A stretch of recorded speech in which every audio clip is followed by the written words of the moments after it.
Patrick Kennedy, thank you very much. The people of the MEK, the PMOI, President-elect Rajavi, not just the people in this room,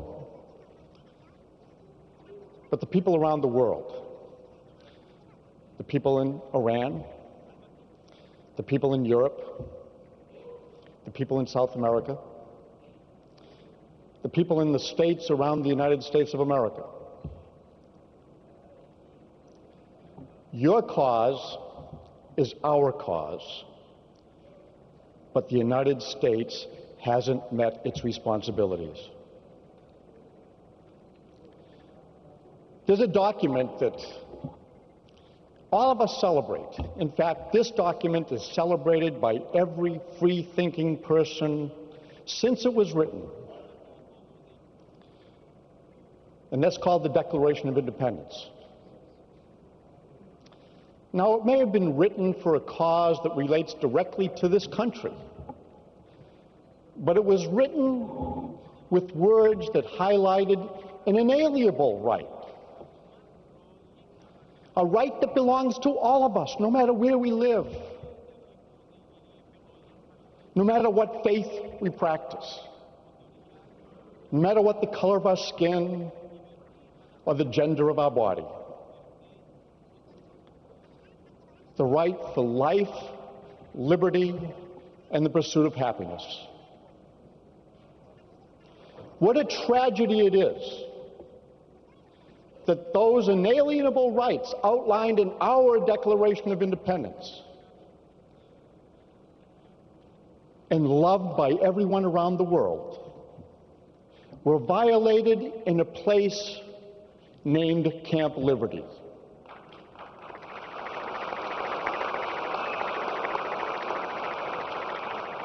When our nation played a role in giving it the name Liberty, but they did nothing to guarantee those inalienable rights.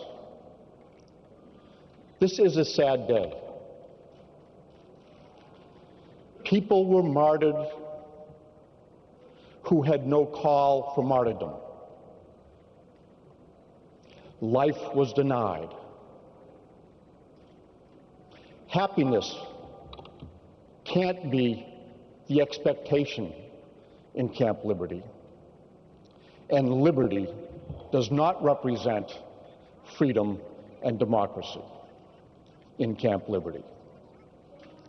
Our government made a promise. I saw that promise being made. It came because the people of the MEK kept their word and laid down their arms, invited America in, and in exchange, America promised to protect, to defend. And then when the power was transferred to the people of Iraq, in a land that the United States had liberated from a dictator, the promise of keeping America's promise was embraced by a government of the Iraqi people. But it was a false promise.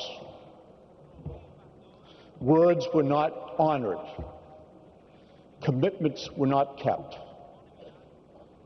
The Iraqi government should be embarrassed, and the United States government should feel ashamed.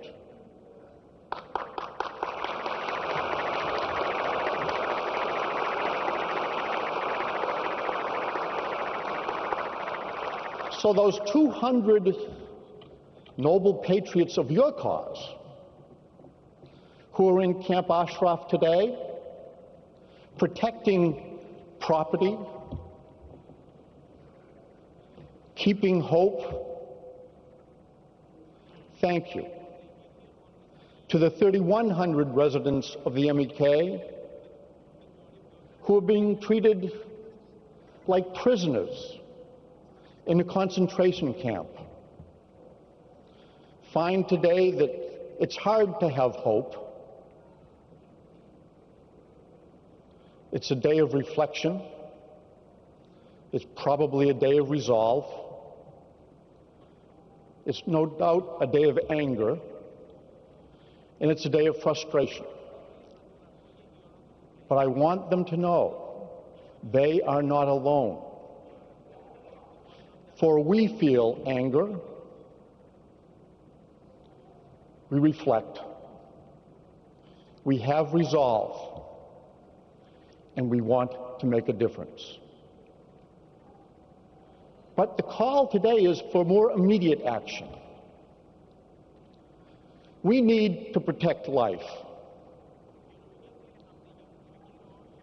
We need to demonstrate the opportunities of liberty, and we need to create a climate for the pursuit of happiness.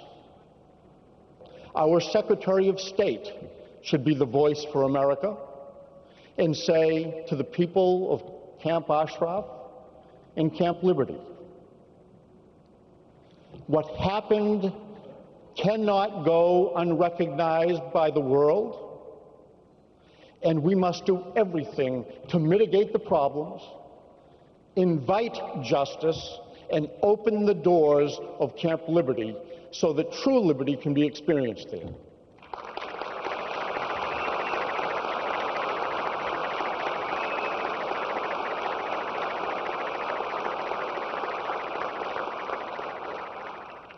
The people who preceded me to this microphone are much greater than a servant like I. They're courageous leaders.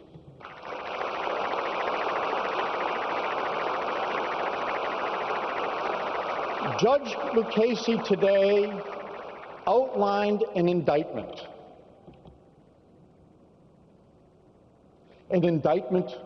of a process called the United Nations, an indictment of complicity by the Iraqi government, an indictment of neglect by the United States State Department.